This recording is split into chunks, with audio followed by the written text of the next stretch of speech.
It's going to be 23 degrees with it's 23 degrees with no wind right now in Baltimore.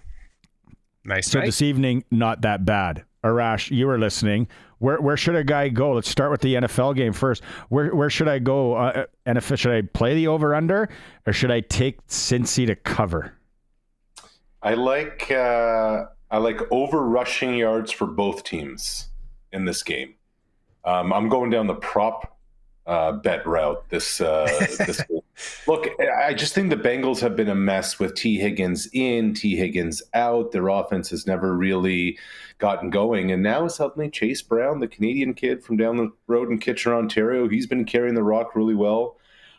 I can't think of a non-quarterback who's been a bigger impact player than Derrick Henry has been for Baltimore. So I just think that because the Bengals passing game has been so helter-skelter, because you don't quite know what you're going to get from the Ravens, I just like both running backs to carry the load a lot tonight. So you would hammer Chase Brown over 56.5 and Derrick Henry. Wow, Derrick Henry over 91.5. Ooh, that's a bet. That's big tough number. That's a tough line. You might stay away, back away, not today, disco lay day. Let's go CFL. So we got allegedly the 4 best teams in the league still standing here. Montreal, Toronto. And I know you didn't give predictions when you joined the fellas on Tuesday. How do you see this one going down? Personally, for some reason, I just think because of the East and how things are going the last few years in the East, I'm going to take the underdog or the slight underdog here in Toronto. I understand why. If you look at it, you say to yourself, all right, the Argonauts have the better quarterback, Kelly over Fajardo. The Argonauts probably have the better running game with Kadeem Carey over Walter Fletcher. Now, if Coxie can go, they probably have the better receiving core. And again, we're talking mainly on offense. Look, I think when it comes to the Argos, let's start on the defensive side of the ball. Because Cody Fajardo, out of nowhere, really not only got the Alouettes the Grey Cup, but won it last year. I've talked to a few people around the league this week. And if there is one unanimous thought in both of these games, it's that the Argos have to keep Fajardo in the pocket. They cannot allow the pocket to break down for Cody to start running, because then that's where he can really excel a little bit. When the coverage doesn't break down, Fajardo's,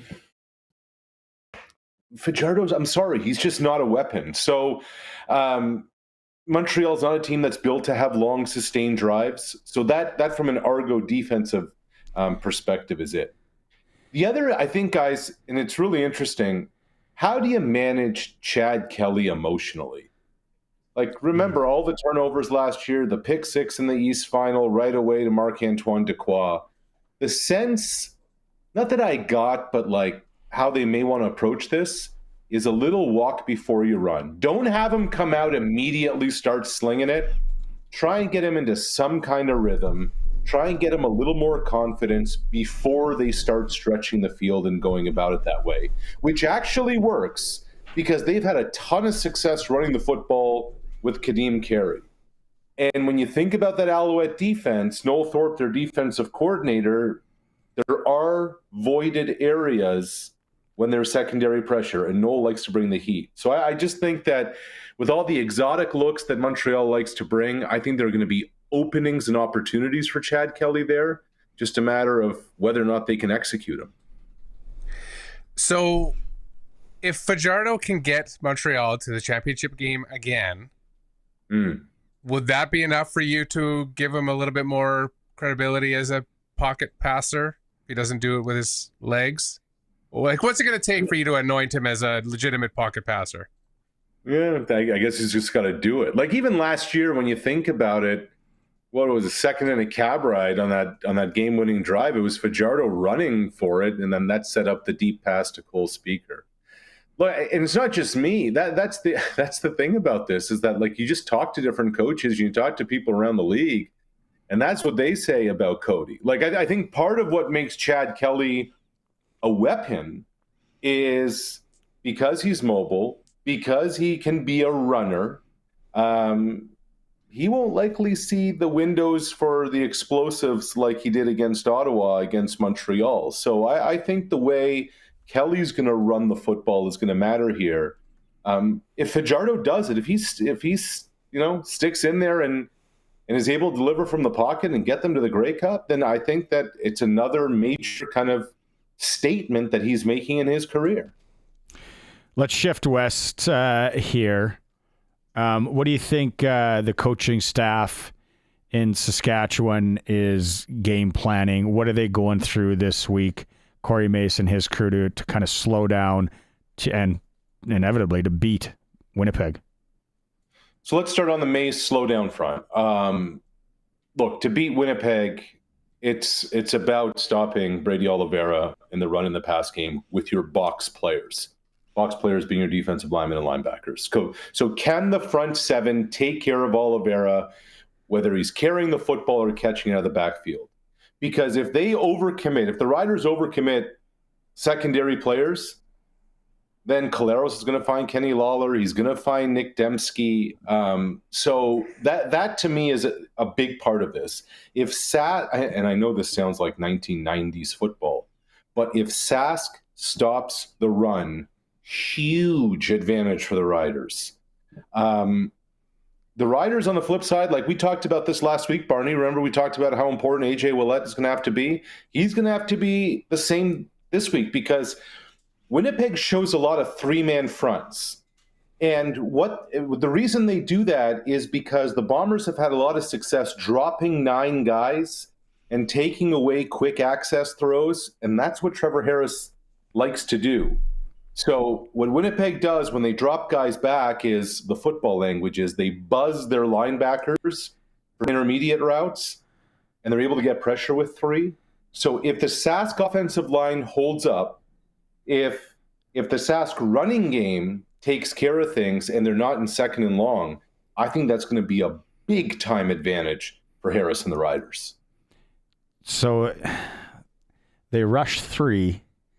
So then the immediate game plan, and again, I don't get paid to coach, is draw plays. Anything short dump off, right? Because you make it look, you get those linebackers to back up just a smidge, and then you go short. I like that. I like that analysis. Like I'm curious to watch that now, and how they game plan around it. The one thing to keep in mind, though, is that those Bomber linebackers, they're pretty athletic. So those short and intermediate routes, like Trevor Harris likes those quick access throws. That's what they call it. So, look, the weather's supposed to be decent in Winnipeg. It's not supposed to be icy or snowy. I think like this is one of those things where it's like, who's going to get to the ball first? The linebacker. I don't trust anything. I don't trust anything weather-wise in Winnipeg or going to Winnipeg ever. Seems like every time I go there's some sort of weird ice storm that pops up and everything's in the ditch. Collaros, how much do they get to him early? And again, I have talked about it. Nothing dirty, but like, do you think they get into his face early, maybe make him uncomfortable back there? So I know the thought process is, okay, hit him and rattle him. That's not going to rattle Zach Collaros. Here's what's going to rattle Zach Collaros is disguising and trying to make him see something that he's not. Which, when you think about last year's Grey Cup, that's what Noel Thorpe and the Alouettes did. And there was a moment in the second half where Zach thought he had Kenny Lawler wide open, and then he didn't. And by the time he realized it, the ball was already out of his hands. He got picked off in the end zone. He kind of crumpled over, grabbed his kneecaps, and he was rattled the rest of the way. Look, Zach has not had good Novembers in a long time.